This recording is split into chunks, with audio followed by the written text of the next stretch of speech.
Hello everyone. इस video में हम पुनः तुलनात्मक मापने का एक और एग्जाम्पल करेंगे। RF 1:50,000 पर तुलनात्मक मापने की रचना करें जिसमें किलोमीटर व मीटर, मील व फरलॉन्ग में दूरियां पढ़ी जा सकें। तो तुलनात्मक मापने के लिए हमें दो पैमाने बनाने हैं। पहला जो पैमाना है वह है किलोमीटर तथा मीटर में बनाएंगे। तो किलोमीटर व मीटर में मापनी बनाने के लिए, क्योंकि यह अमेरिकन माप प्रणाली है, तो इसमें जो किलोमीटर है वह अमेरिकन माप प्रणाली की यूनिट है। तो जो RF है यह इसका अंश और हर सेंटीमीटर में पढ़ा जाएगा। तो इस प्रकार से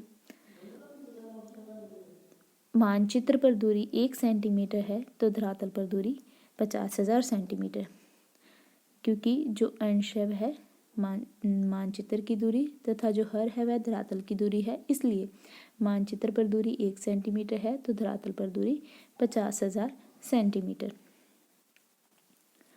अब हम मानचित्र पर जो दूरी 1 सेंटीमीटर है इसे हम कन्वर्ट करेंगे किलोमीटर में। मानचित्र पर दूरी 1 सेंटीमीटर है तो धरातल पर जो दूरी है इसे हम किलोमीटर में कन्वर्ट करेंगे। तो किलोमीटर में कन्वर्ट करने के लिए 1 किलोमीटर में 1,00,000 सेंटीमीटर होते हैं, तो इन सेंटीमीटर को हमने किलोमीटर में कन्वर्ट करना है, तो इसलिए 50,000 को 1,00,000 से भाग देंगे। तो मानचित्र पर दूरी 1 सेंटीमीटर है तो धरातल पर दूरी 50,000 अपॉन 1,00,000 किलोमीटर। तो इनका जो भी इनकी वैल्यू आएगी वह इन 50,000 सेंटीमीटर को किलोमीटर में कन्वर्ट कर देगी। तो आंसर जैसे कि 1/2 या 1/2 आया है। तो मानचित्र पर दूरी 1 सेंटीमीटर है तो धरातल पर दूरी कितनी है? 1/2 किलोमीटर। तो क्योंकि हमें 1 सेंटीमीटर की दूरी पता है, अब हमने मानचित्र पर 16 सेंटीमीटर का पैमाना बनाना है। तो 1 सेंटीमीटर जो मानचित्र की दूरी है वह धरातल की 1/2 किलोमीटर दूरी प्रदर्शित करती है। तो 16 सेंटीमीटर कितनी करेगी? तो यही 1/2 को हम 16 से गुना करेंगे, या फिर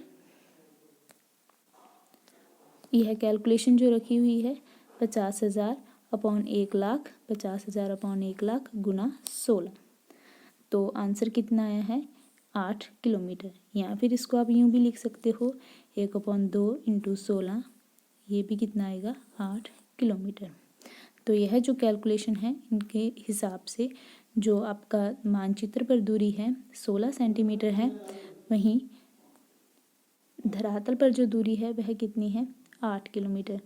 यानी कि मानचित्र की 16 सेंटीमीटर की दूरी धरातल पर 8 किलोमीटर प्रदर्शित करेगी। तो 16 सेंटीमीटर की रेखा कितना प्रदर्शित कर रही है?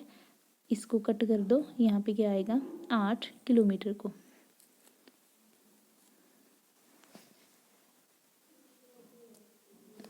उसी प्रकार से जिस प्रकार से हमने किलोमीटर व मीटर के लिए गणना की है, उसी प्रकार से हम मील व फरलॉन्ग के लिए भी गणना करेंगे।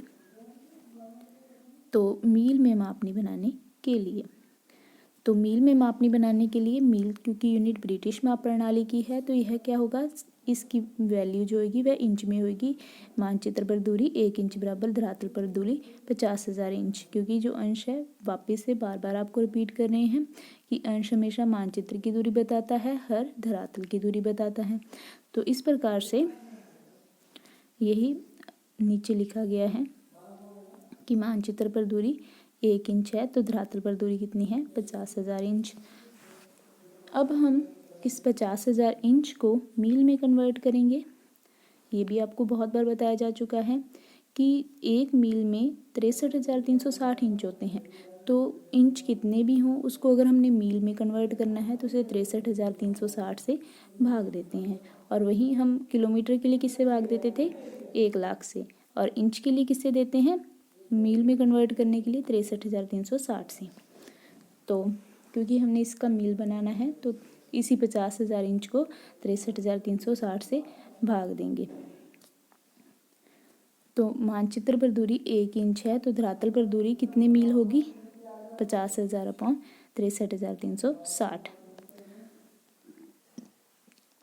अब हमें धरातल की 1 इंच की दूरी पता है, हमने मानचित्र पर 6 इंच का पैमाना बनाना है। तो यह भी आपको बहुत बार बताया जा चुका है, फिर भी अगर किसी स्टूडेंट को इस बात पे डाउट है कि ये 6 कहाँ से आया है, तो ये अपनी इच्छा से लिया है। आप इसे 5 इंच भी रख सकते हो, 4 इंच भी रख सकते हो, 8 इंच भी रख सकते हो। तो यह जो है हमने, क्योंकि 6 इंच का पैमाना बनाना है, तो इसलिए 1 इंच की वैल्यू कितनी है धरातल पर, 50,000 अपॉन 63,360 मील। तो 6 इंच की कितनी होगी, इसको 6 से गुना करेंगे। तो इसको 6 से गुना करने पर 50,000 अपॉन 63,360 को 6 से गुना करने पर 4.73 मील आएगा।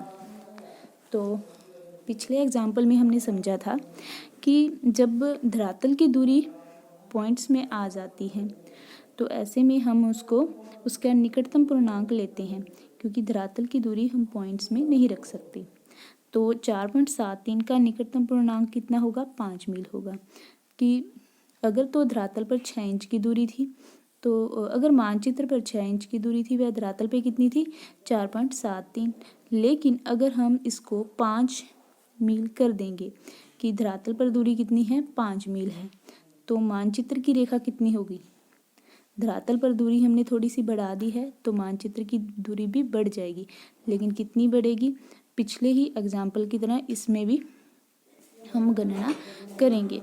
धरातल की दूरी 4.73 मील प्रदर्शित करती है, मानचित्र की दूरी 6 इंच। तो धरातल की 1 मील की दूरी प्रदर्शित करेगी, मानचित्र पर कितनी दूरी, 6 इंच को 4.73 से भाग देते हैं। अब चूंकि हमें 1 मील की वैल्यू पता है कि मानचित्र पर इतनी इंच की दूरी है, 6/7.73 इंच की दूरी है जो 1 मील प्रदर्शित करती है, तो वहीं 5 मील, क्योंकि इसकी निकटतम पूर्णांक क्या है, 5 है, हमने इसलिए 5 लिखा है कि धरातल की 5 मील की दूरी कितने इंच की रेखा प्रदर्शित करेगी। तो इसको क्या करेंगे, 5 से मल्टीप्लाई कर देंगे, तो 4.73 मल्टीप्लाई 5, तो कितना आंसर आ गया, 6.34 इंच। तो वही जैसा कि आपको मैंने बताया था कि 4.73 को अगर हम 5 करेंगे, यानी थोड़ा सा बढ़ा देंगे धरातल की दूरी को, तो मानचित्र की दूरी भी बढ़ जाएगी। तो यहाँ पे क्या हो गया है, मानचित्र की दूरी 6 से 6.34 इंच हो गई है। तो यानी कि जो धरातल की दूरी 6.34 इंच है, इसे मानचित्र की दूरी 6.34 इंच है, यह धरातल की 5 मील की दूरी प्रदर्शित करेगी। तो इस प्रकार से हमारे पास 2 पैमाने हैं। पहला कौन सा है, पहला है कि मानचित्र पर 16 सेंटीमीटर की रेखा, 8 किलोमीटर की धरातल पर दूरी प्रदर्शित करेगी, और वहीं मानचित्र पर 6.34 इंच की रेखा है, वह धरातल की 5 मील की दूरी प्रदर्शित करेगी। तो इसलिए अब हमने 8 किलोमीटर तथा 5 मील के पैमाने बनाने हैं। तो पहली जो 8 किलोमीटर का पैमाना बनाएंगे, 8 किलोमीटर के लिए कितने सेंटीमीटर की रेखा खींचेंगे, 16 सेंटीमीटर की। तो यह जो रेखा है, यह 16 सेंटीमीटर की खींची गई है। अब इसको क्या किया गया है, समान 1 2 3 4 5 6 7 8 समान 8 भागों में विभाजित किया गया है। तो 16 सेंटीमीटर को समान 8 भागों में विभाजित करने के लिए प्रत्येक बॉक्स कितने का बन जाएगा, 2-2 सेंटीमीटर का। तो यह क्या है, 2 सेंटीमीटर के बॉक्स बनाए गए हैं। तो 2 सेंटीमीटर, 4 सेंटीमीटर, 6, 8, 10, 12, 14 और 16, इस प्रकार से जो 16 सेंटीमीटर की लाइन है वह क्या कर रही है, 16 सेंटीमीटर की लाइन समान 8 भागों में विभक्त हो गई है। और प्रत्येक जो मुख्य भाग है वह कितने किलोमीटर की दूरी प्रदर्शित कर रहा है। जो 2 सेंटीमीटर का बॉक्स है, यह कितनी दूरी प्रदर्शित कर रहा है, 1 किलोमीटर प्रदर्शित कर रहा है। तो इस प्रकार से हम लिखते हैं, प्रत्येक बॉक्स के नीचे पहला बॉक्स छोड़ देंगे तो 0 से शुरू करते हैं। 0 1 2 3 4 5 6 7, तो यह 7 क्या है, किलोमीटर है। परंतु पहला जो बॉक्स है इसमें हमने क्या दर्शाना है, हेक्टोमीटर दर्शाना है, क्योंकि हमारे जो उदाहरण है, उदाहरण में हमने ये लिखा था कि किलोमीटर तथा हेक्टोमीटर में किलोमीटर तथा मीटर में दूरियां पढ़नी है। वापिस एक बार चेक करते हैं। तो देखो इसमें हमने क्या माना है उदाहरण में कि हमने किलोमीटर तथा मीटर में दूरियां पढ़नी है। चूंकि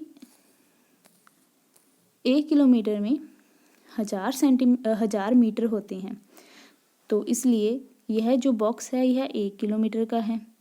तो इसको हमने मीटर में कन्वर्ट करना है। तो 1 किलोमीटर में कितने मीटर होते हैं, 1000 मीटर होते हैं। तो यह जो गौण भाग हैं यह क्या करेंगे, 1000 मीटर को प्रदर्शित करेंगे। तो इसे समान 2 भागों में बांट दिए, इसलिए कितना हो गया, 500 और 1000 मीटर।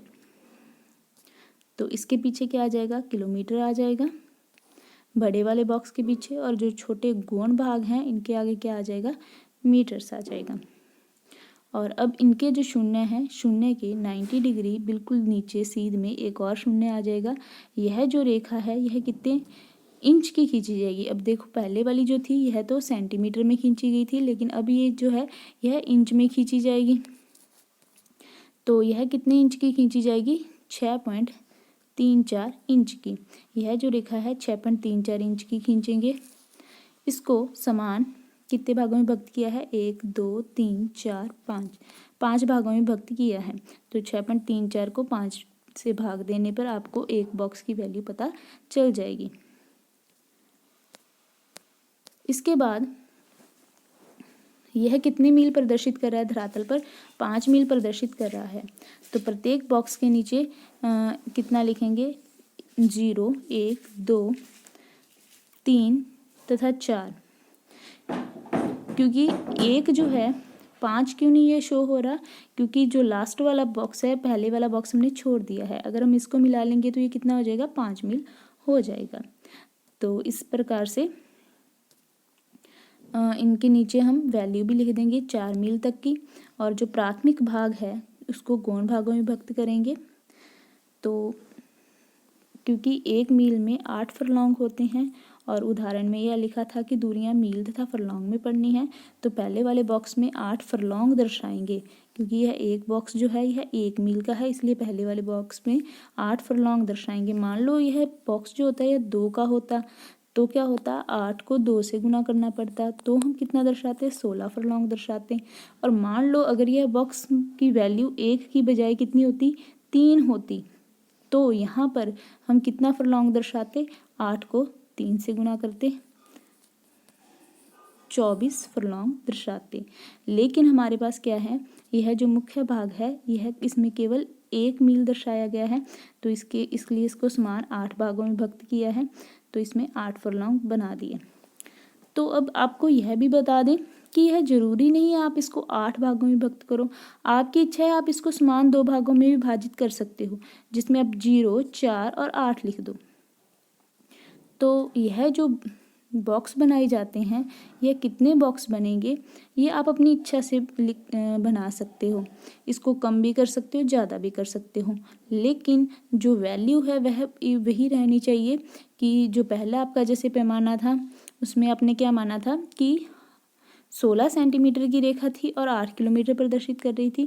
तो 16 सेंटीमीटर की रेखा 8 किलोमीटर प्रदर्शित करनी चाहिए। यह जरूरी नहीं है कि आप इससे बॉक्स ज़्यादा भी बना सकते हो और कम भी बना सकते हो। और वहीं जो 6.34 इंच की रेखा है वह 5 मील को प्रदर्शित करेगी। तो ऐसा नहीं है कि आप 6.34 इंच की रेखा की जो प्रदर्शित करो 6 मील, तो वह गलत हो जाएगा। लेकिन आप बॉक्स की संख्या को बढ़ा या घटा सकते हो अपनी सुविधा के अनुसार। तो यह था कंपैरेटिव स्केल का दूसरा एग्जाम्पल जिसे हमने समझा। धन्यवाद।